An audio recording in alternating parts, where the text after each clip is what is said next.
à faire du sport. C'est bon pour la santé. Tout le monde est d'accord avec ça.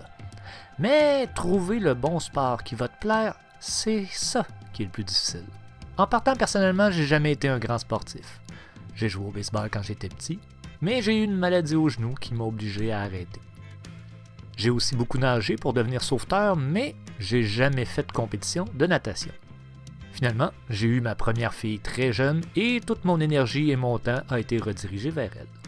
Toujours est-il qu'au début de la trentaine, je tombe sur un match télévisé de cross. Je veux essayer ce sport-là. Je trouve la seule équipe dans la région de Québec et je vais jouer avec eux pendant 4 ans. Aujourd'hui, avec ma conjointe, j'essaie de faire revivre une version plus familiale du sport dans la région de Portneuf, l'intercross. Mais ça, on en reparlera dans une autre vidéo.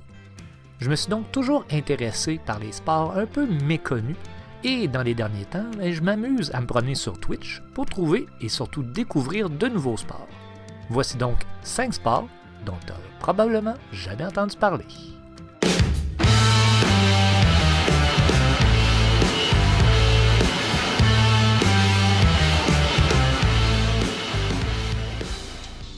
Tu connais probablement le baseball.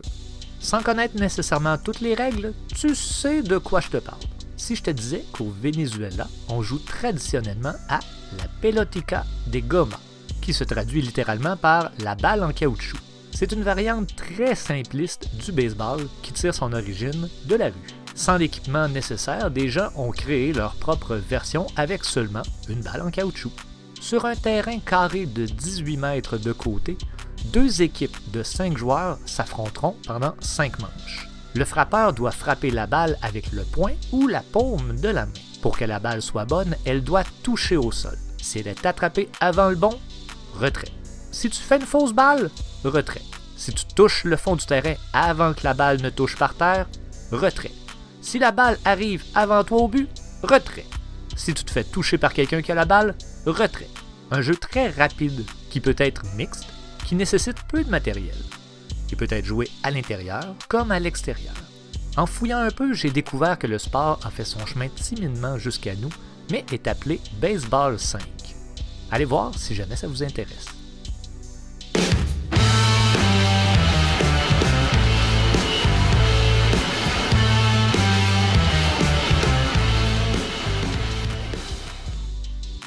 Tu connais probablement le hockey.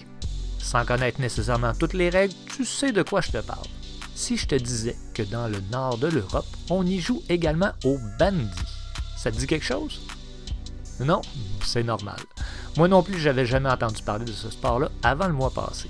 Imaginons 2 Nord-Européens, appelons-les Carl et Eric avec des K. Ils vivent dans les années 1800 et ils adorent jouer au soccer pour le peu d'été qu'ils ont. Ils trouvent ça dommage de ne pas pouvoir jouer l'hiver. Ils ont un grand terrain qui gèle complètement et il n'y a rien à faire avec. Eric dit à Carl « Et si on jouait au soccer en patin? » Carl lui répond « Non, on va crever le ballon. » Eric dit « Et si on jouait avec une balle? » Carl dit « Oui, mais c'est trop petit pour donner un coup de pied. » Eric lui dit « Et si on prenait des bâtons? » Carl lui répond « C'est beau, j'appelle les gars. » Ils se sont donc retrouvés à jouer 11 contre 11 sur un terrain de soccer gelé. En gros, c'est comme ça que je pense que le sport a été inventé, parce qu'officiellement, il n'y a pas d'écrit. Alors disons que Eric et Carl ont inventé le bandy. C'est donc grossièrement du hockey, mais avec des bâtons plus courts et une palette complètement droite. On joue avec une balle plutôt qu'une rondelle sur un terrain grand comme un terrain de soccer. Les contacts sont interdits. Les buts sont immenses, 2,10 m par 3,50 m. Ah oui, particularité, le gardien n'a pas de bâton. Oui, Eric et Carl n'avaient pas trouvé des bâtons pour tout le monde. C'est des choses qui peuvent arriver quand tu inventes un sport. Est-ce que tu savais que le bandy a été un sport en démonstration aux Jeux olympiques d'Oslo en 1952? Probablement pas, parce que, comme moi, tu savais même pas que le bandy existait.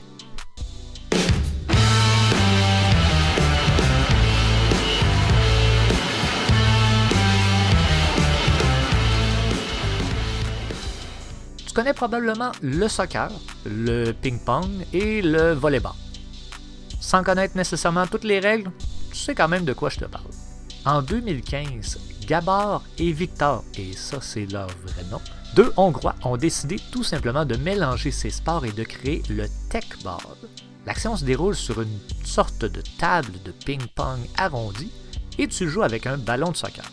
Lorsque le ballon arrive vers toi, tu as le droit de faire 3 touches avant de retourner le ballon à l'adversaire. Les matchs peuvent se jouer en solo, mais prend tout son sens en double selon moi. Il est permis de faire les touches avec n'importe quelle partie du corps, sauf les bras et les mains. Il est cependant interdit de toucher le ballon 2 fois de suite avec la même partie du corps. Il est également interdit de renvoyer le ballon avec la même partie du corps 2 fois de suite. Le meilleur classement canadien actuellement est Sarah Reese, qui est classée 17e mondiale en simple féminin. Les bourses pour les compétitions peuvent devenir intéressantes car le plus riche boursier est un Hongrois, Csaba Banic, avec des gains de plus de 100 000 $ depuis ses débuts. Ah oui, fait amusant, son nom se traduit littéralement par banquier. Coïncidence? Je ne crois pas. Voilà, je crois que les images parlent d'elles-mêmes concernant le Tekball. C'est rapide, c'est inusité et c'est assurément un sport auquel je serais incapable de jouer.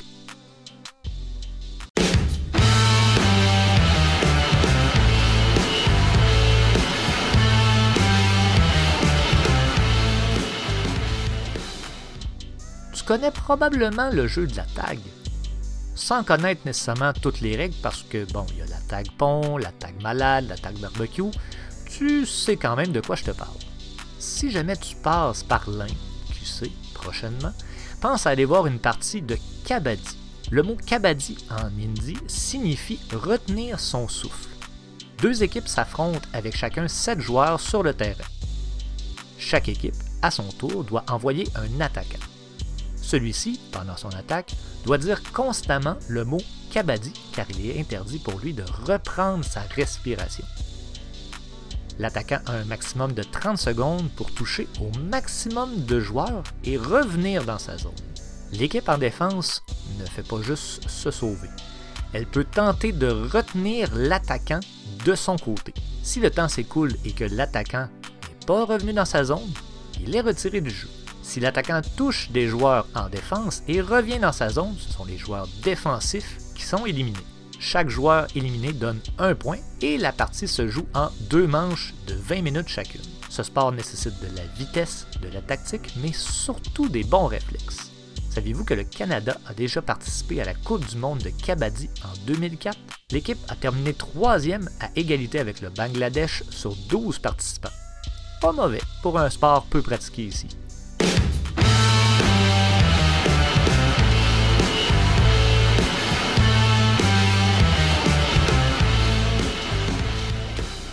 On termine avec un dernier sport que je croyais mort et enterré, mais qui a fait son grand retour l'été dernier.